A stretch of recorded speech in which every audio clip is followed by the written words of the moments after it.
अस्सलाम वालेकुम, आदाब। केके न्यूज में आपका स्वागत है। मैं सैयद अमजद। भाग्य लक्ष्मी टिफिन सेंटर का बड़े धूमधाम से इनॉग्रेशन किया गया। बसों कल्याण सिटी के शिवपुर रोड कुरकुट्टे हॉस्पिटल के सामने भाग्य लक्ष्मी टिफिन सेंटर का इनॉग्रेशन किया गया। ये इनॉग्रेशन डॉक्टर घनलिंग रुद्रमणि शिवाचार्य जी के हाथों किया गया। हाँ, टिफिन सेंटर उद्घाटन या ठिकाणी संपन्न होता है। अभिनव घनलिंग रुद्रमणि शिवाचार्य।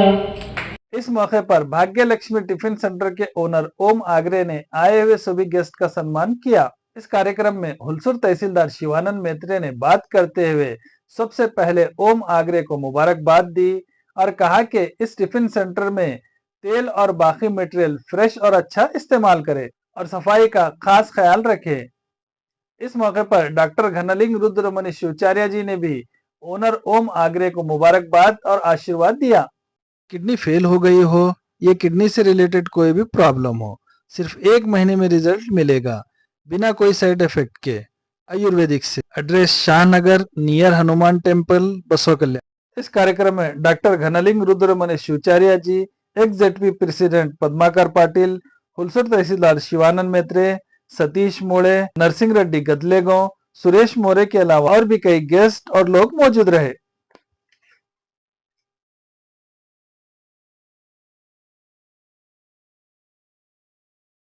ರೂಪಾಯ ಶಿವಾಯ ಪರಬ್ರಹ್ಮಣೇ ನಮಃ.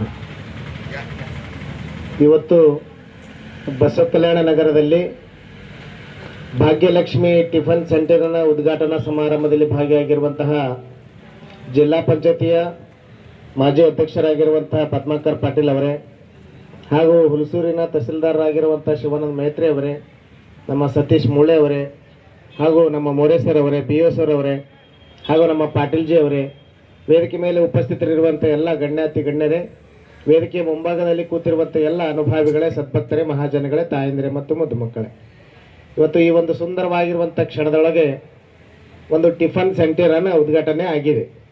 ಉದ್ದೇಶ ಇಷ್ಟೇ, ಆ ಯುವಕ ಬಹುಶಃ ಈ ಫಾಸ್ಟ್ ಫುಡ್ ಆಗಿರ್ಬೋದು, ಮತ್ತು ಭಾಜಿ ಆಗಿರ್ಬೋದು, ಟೀ ಪಾಯಿಂಟ್ ಆಗಿರ್ಬೋದು, ಇವೆಲ್ಲ ವ್ಯವಸ್ಥೆಯನ್ನು ನೋಡಿದರೆ ಅವನಲ್ಲಿ ಏನೋ ಒಂದು ಕ್ರಿಯಾಶೀಲತವಾಗಿರುವಂಥ ಒಂದು ಸಂಘಟನೆ, ಅದರ ಜೊತೆಗೆ ವಿಶೇಷವಾಗಿ ಎಲ್ಲರಿಗೂ ಕೂಡ ರುಚಿಕರವಾಗಿರುವಂಥ ಊಟವನ್ನು ಮಾಡಿ ಬಡಿಸಬೇಕು ಅಂತಕ್ಕಂಥ ಭಾವ ಅವನಲ್ಲಿದೆ. ಹೀಗಾಗಿ ಅವನಿಗೆ ನಾವೇನು ಮಾಡಬೇಕಾಗಿದೆ ಅಂದರೆ, ನೀವು ಎಲ್ಲೆಲ್ಲೋ ಹೋಗಿ ಟಿಫನ್ ಮಾಡ್ತೀವಿ, ಇಲ್ಲೇ ಟಿಫನ್ ಮಾಡಿ ಹೋದ್ರೆ ಅವನ ಬದುಕು ಕೂಡ ಹಸನಾಗ್ತದೆ ಅಂತಕ್ಕಂಥ ಒಂದೇ ಒಂದು ಉದ್ದೇಶದಿಂದ ವೇದಿಕೆ ಮೇಲೆ ಕೂತಿರುವಂಥ ಎಲ್ಲ ಅನುಭವಿಗಳಿಗೆ ಸತ್ಕಾರವನ್ನು ಮಾಡಿದ್ರು. ಉದ್ದೇಶ, ನಾವೆಲ್ಲ ಸುಮಾರು ಬಸವ ಕಲ್ಯಾಣದಲ್ಲಿ ನೂರಾರು ಟಿಫನ್ ಸೆಂಟರ್ಗಳನ್ನು ಉದ್ಘಾಟನೆ ಮಾಡಿದ್ದೀವಿ. ಆದರೆ ನಮ್ಮ ಶಿವಾನಂದ ಮೈತ್ರಿ ಅವರು ಹೇಳಿದ ಹಾಗೆ ರುಚಿಯಾಗಿ ನಾವು ಶಾಲೆಗಳಿಗೆ ಹೋಗಿದಾಗ ಗುಣಮಟ್ಟದ ಶಿಕ್ಷಣ ಕೊಡ್ರಿ ಅಂತ ಒಂದು ಕಡೆ ಹೇಳ್ತೀವಿ, ಇಲ್ಲಿ ಟಿಫನ್ ಸೆಂಟರು, ಅದ್ರ ಜೊತೆಗೆ ಫಾಸ್ಟ್ ಫುಡ್ ಏನು ಹೋಟೆಲ್ಗಳಿದಾವೆ, ಇಲ್ಲಿ ಒಳ್ಳೆಯ ಎಣ್ಣೆಯನ್ನು ನೀವು ಉಪಯೋಗ ಮಾಡಿದ್ರೆ ತನ್ನಷ್ಟಕ್ಕೆ ತಾನೇ ಆ ಒಂದು ಸೇವೆಯನ್ನು ಸವಿಯೋದಕ್ಕೆ ಅನೇಕ ಜನರು ನಿಮ್ಮ ಹೋಟೆಲ್ಗೆ ಬರ್ತಾರೆ ಅಂತಕ್ಕಂಥ ಭಾವನೆ ಈ ಸಂದರ್ಭದಲ್ಲಿ ವ್ಯಕ್ತಪಡಿಸ್ತಾ, ಈ ಹೋಟೆಲ್ ಬಹಳ ಶುಚಿಕರವಾಗಿ ಸುಂದರವಾಗಿ ನಿರ್ಮಾಣ ಮಾಡಿದ್ದಾರೆ. ಮತ್ತೆ ನಾವು ಸ್ವಚ್ಛತೆಗೆ ಆದ್ಯತೆಯನ್ನು ಕೊಡಬೇಕು. ಯಾಕಂದ್ರೆ ನಾವು ಉದ್ಘಾಟನೆ ಮಾಡಿದಾಗ ಹೆಂಗಿರ್ತದೋ ಹಾಗಿತ್ತು ಅಂದ್ರೆ ಜನರಿಗೆ ಆಕರ್ಷಣೆಯ ಶಕ್ತಿಯನ್ನಾಗ್ತದೆ. ಹೀಗಾಗಿ ಬಹುಶಃ ಓಂ ಅಂತಕ್ಕಂಥ ಆ ಒಬ್ಬ ಯುವಕ ಬಸವ ಕಲ್ಯಾಣದಲ್ಲಿ ಏನೋ ಒಂದು ಛಾಪನ್ನು ಮೂಡಿಸಬೇಕು ಅಂತಕ್ಕಂಥ ಭಾವದಿಂದ ಒಂದು ಹೃದಯ ಭಾಗದಲ್ಲಿ ಈ ಒಂದು ಟಿಫನ್ ಸೆಂಟರ್ ಅನ್ನು ಉದ್ಘಾಟನೆಗೊಂಡಿದೆ.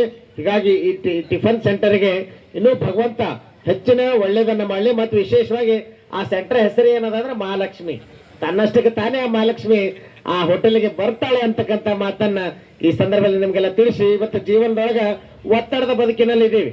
ಬಹುಶಃ ಪುನಾ, ಬಾಂಬೆ, ಹೈದರಾಬಾದ್ ಆ ಕಡೆ ಹೋಗಿದಾಗ ಬದುಕೆ ಬಹಳ ಒತ್ತಡ ಒತ್ತಡ ಒತ್ತಡ. ಬಹುಶಃ ಮನೆಯಲ್ಲಿ ಊಟ ಮಾಡಬೇಕಂದ್ರೆ ಸಮಯ ಇಲ್ಲ.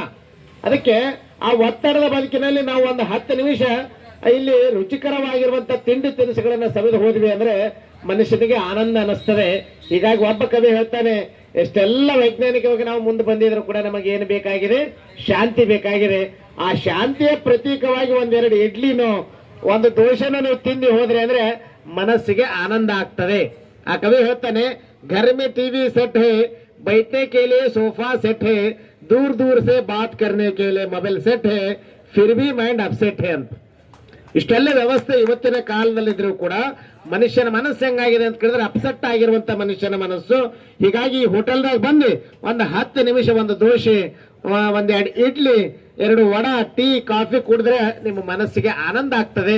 ಹೀಗಾಗಿ ಓಂ ಅಂತಕ್ಕಂಥ ಒಬ್ಬ ವ್ಯಕ್ತಿ ಬಹುಶಃ ಸುಂದರವಾಗಿರುವಂತಹ ಆ ಒಂದು ಹೋಟೆಲ್ ಅನ್ನು ನಿರ್ಮಾಣ ಮಾಡಿದ್ದಾರೆ. ಆ ಹೋಟೆಲ್ ಅಲ್ಲಿ ಇರುವಂತಹ ಎಲ್ಲರ ಬಾಳು ಹಸನಾಗಲಿ, ಆ ವ್ಯಕ್ತಿಯ ಬಾಳು ಕೂಡ ಎತ್ತರ ಮಟ್ಟಕ್ಕೆ ಬೆಳೀಲಿ ಅಂತ ನಾನು ಕೂಡ ಮಂಗಲ ಆಶೀರ್ವಾದವನ್ನು ಮಾಡಿ 12 ಮಾತುಗಳನ್ನು ವಿರಾಮ ಕೊಡ್ತಾ ಇದ್ದೀನಿ.